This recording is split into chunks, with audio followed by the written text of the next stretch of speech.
నాని వీళ్ళందరూ కూడా యేసయ్య బిడ్డలు. అయ్యో మనకు బాబు పుట్టాడు, ఎట్లాగా ఈ బాబుని రాజు సైనికులు చూస్తే చంపేస్తారు, ఏం చేయాలని వాళ్ళందరూ యేసయ్యని అడుగుతున్నారంట. యేసయ్య ప్రార్థన వింటాడా వినడా? యేసయ్య తప్పకుండా ప్రార్థన వింటాడు. చెడ్డ విషయాలకు వినడం, ప్రతి మంచి విషయానికి యేసయ్య ప్రార్థన వింటాడు. వాళ్ళ ప్రార్థన విన్నాడు. పిల్లలు పుట్టినప్పుడు ఎలా ఉన్నారు అలాగే ఉంటారా? పెరుగుతారా పెరగరా?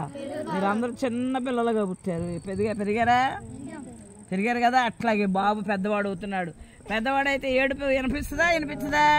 చిన్న పిల్లవాడుగా ఉన్నప్పుడు ఏడుపు సరిగా వినపడదు. పెద్దగా అయితే 3 నెలలు వచ్చేసరికి వాళ్ళ అమ్మకి మంచి ఆలోచన వేసే ఇచ్చాంట, ప్రభువా నా బిడ్డను కాపాడయ్యా అని ప్రతిరోజు కుటుంబం అంతా ప్రార్థన చేస్తున్నారు.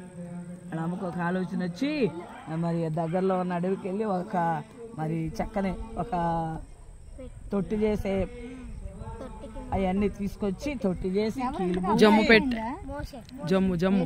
జమ్ము పెట్టి చేసి అందులో ఆ బాబును పడుకోబెట్టి చెప్పిందంట, ఇదిగో నేను బాబుని ఆడకి నైలు నది ఉంది కీలు పూసి చక్కగా మంచి బట్టలేసి బాబును పడుకోబెట్టింది. బాబు చాలా అందంగా ఉన్నాడంట. ఆ దేశాన్ని ఎవరు పరిపాలిస్తున్నారని చెప్పాను? చెడ్డరాజు పరిపాలిస్తున్నాడు. అలాగే ఆ బాబుని అక్కడ నీటిలో వదిలిపెట్టి సంతోషంగా వచ్చిందాడు. అమ్మ ఎంత గొప్పబడి ఉంటుందో, ఎంత ఏడ్చి ఉంటుందో, అయ్యో నా కుమారుని ఇక్కడ వదిలేస్తున్నాను, రాజు సైనికులు చూస్తే చంపేస్తారు, దేవా నువ్వే కాపాడయ్యా అని ఎవరికి అప్పచెప్పింది? దేవునికి అప్పచెప్పింది. కానీ వాళ్ళ అక్క మాత్రం వాళ్ళ అన్నయ్య వదిలేసాడు. వాళ్ళ అక్క మాత్రం ఒక చెట్టు చాటున నుంచుని ఎవరన్నా తీసుకెళ్తారేమో, ఎవరన్నా ఏమైనా చేస్తారేమో చూస్తూ ఉంది. మరి ఆ దేశానికి రాజు ఉన్నాడు కదా, రాజుకు ఒక కుమార్తె ఉందంట. ఆ కుమార్తె ప్రతి సాయంకాలం ఆ నైలు నదికి వచ్చి, ఏ నది అది?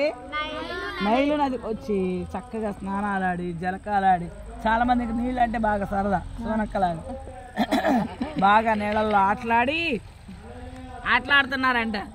ఎక్కడో ఏడుపు వినిపిస్తుందంట. పొద్దున ఎప్పుడో పడుకోబెట్టింది వాళ్ళమ్మ ఉయ్యాలు. అప్పుడు చూసి ఏంటి ఆ చెలికత్తెలకి చెప్పిందంట రాణి, అరే ఏంటి ఎక్కడో ఏడుపు వినిపిస్తుంది, ఎవరో చూడండి అంటే ఆ యొక్క జమ్ము పెట్టే తీసుకొచ్చి చూపించారంట. ఆ బాలుడు చాలా అందంగా ఉన్నాడంట. ఈ బాబు ఎవరో ఇశ్రాయేలీయుడే కాబట్టి ఈ బాబుని